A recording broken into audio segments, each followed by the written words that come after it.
What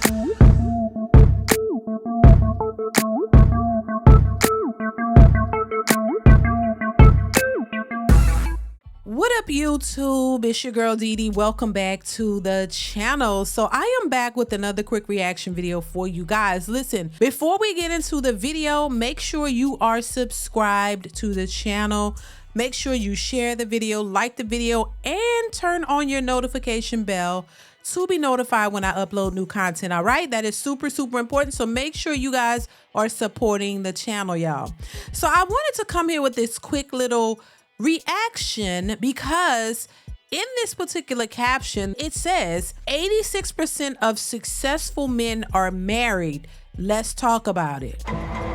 So in this particular clip that I'm gonna play briefly for you guys, shout out to the angry man. He actually covered this, but I want to just focus on what she said and I want to give my thoughts on it, and I want you to chime in the comments below, because I hear this a lot. A lot of women always try to attribute the successful men who are married to the women. They always try to find a way to either criticize or negate the fact that these successful men, the reasoning behind the marriage is because of their wives.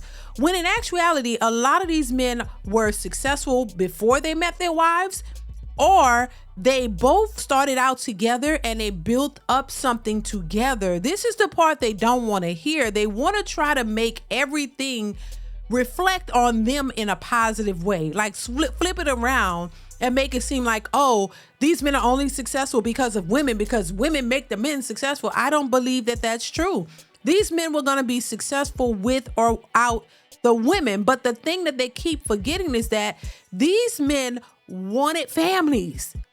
Most men do. They wanted families. They wanted a wife. If they have one, they wanted one. But y'all don't realize that a lot of these successful men, once again, started from the bottom sometimes with their women that they married. A lot of these men, either, the women were right there before they achieved that success. And then some of them were already successful when they got their wives.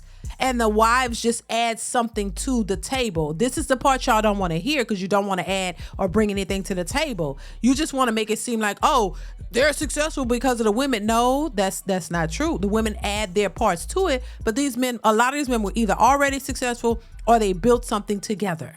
But I want to get into the little bit that she said and point out how crazy they sound and why they always try to flip stuff around and make themselves feel good and look good. It's just crazy to me. But let me go ahead and play the clip. Y'all let me know what y'all think in the comments below. Here we go. So I just saw this video that said that 86% of the most successful men in the world are married, right?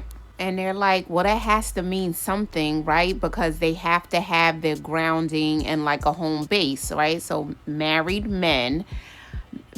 successful men have their grounding in their spouse at home. Yet women don't need the same thing, because they actually find that grounding in their friendship. Now, listen, the thing about it is, and this is where I think women, they literally fall short. They literally fall short because, listen, your friendships are just that, your friendships. They're not your spouses. Friends come and go, but your husbands are there to the end. So my thing is this, I think once again, women are out here screaming so loudly, they don't need men, and they can find this grounding with their friends, but y'all still want men. Y'all still want providers. Y'all still want men to take care of you. Your friends ain't gonna take care of you. Are your friends paying your bills and paying for your lifestyle and doing all of that? Y'all still want men to be protectors and providers, but you don't want to be the wives that your husbands need. You don't want to be the women that the men need, but you still want them to provide for you. That's the part y'all don't want to you don't really want to say out loud. And even if 86% of successful men are married, we know this. Once again, these men were already on a trajectory for success, and they met their wives, or they met their wives long before the success, and these women were good women to him. They were there with him before the success, and by the time they came up and he was successful, they came up together. She didn't walk out on him because he didn't make no money and he was a brokey, as y'all like to put it. Oh, he was a brokey. She didn't run off and try to go for the dope boy with the money. She stayed there with him because she cared about him. This is why I think it's important to build something with somebody before you are super successful, because you know that they understand what it took for you to get there and they're loyal to you and they're there with you. So when you do become successful, oh, this woman gets the world because she's that she's loyal. You don't have to think about it. But a lot of these women, once again, they want something for nothing. Y'all and it's not all, but some of you all really try to change the narrative and force it to fit into your situation, and it never works out. It never works out. And I've heard this before, the idea that, the women are the ones who made this man successful, or no, he was going to be successful either way. Now, it's nice to have a supportive person there with you. It's nice to have that support. I do think women can be, the woman that you love could be your motivator. I think that that's the case. But it doesn't mean without her, he's just going to falter. No, he's still going to forge ahead. He's still going to do what he planned on doing. And most men, unlike women, they want a woman, they're a woman that they love and a family behind them. But for some reason, when it comes to women who are successful, y'all think y'all rule the world and it's all about y'all. You don't need a man. You don't care about a family structure. You don't care about any of that when you're making the money. You only want what you want. This is why I say women are more selfish and less loyal than men. But they'll try to convince you to tell you, oh my God, men are so this. No, women are unloyal. Women don't give a damn. Y'all will make money and you sit to hell with the family, to hell with a man. I don't need him. I'm going to go solo, take care of me.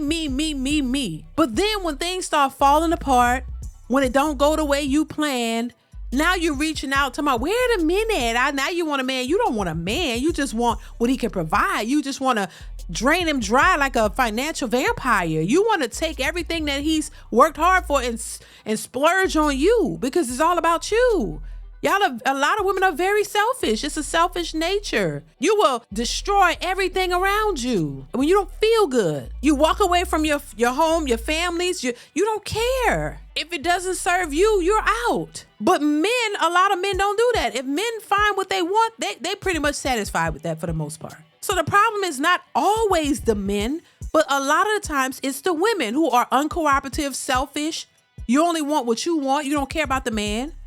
And then you want all of the highest expectations from him that you can possibly get because you want to drain him dry like a financial vampire. But then y'all try to change it and shift it around when you hear something and you either turn it negative or you make it into what you think it should be when it's not even that. No, 86% of those successful men are married because they want to be married and they want families. And a lot of these men would rather have a wife before they, start a family. Contrary to what most modern women Bonnet crew members believe, a lot of men want to be married. They don't want to just create babies out of wedlock and make babies all over the place. No, that's the small percentage of the Pookas and Ray Rays that y'all qualify for.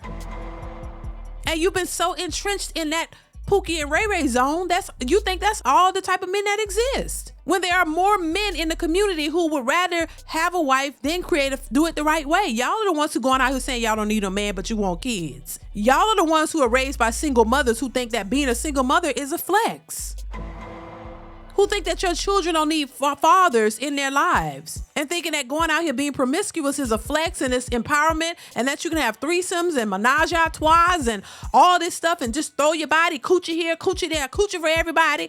Y'all just think that that's a flex and you can do whatever you want. Nobody can tell you nothing and y'all running around with your wigs and your bonnets on thinking you're everything since sliced bread and a man just got to bow down to you with your BBLs, with your thrown off pH balances and everything else. You just think that you're good regardless. Got crust in between your toes, black in your fingernails, and all of these other things, hair all over your body and just stinking all over the place. And you think that men are just supposed to look at you and treat you as these special queens and give you the word and run behind you?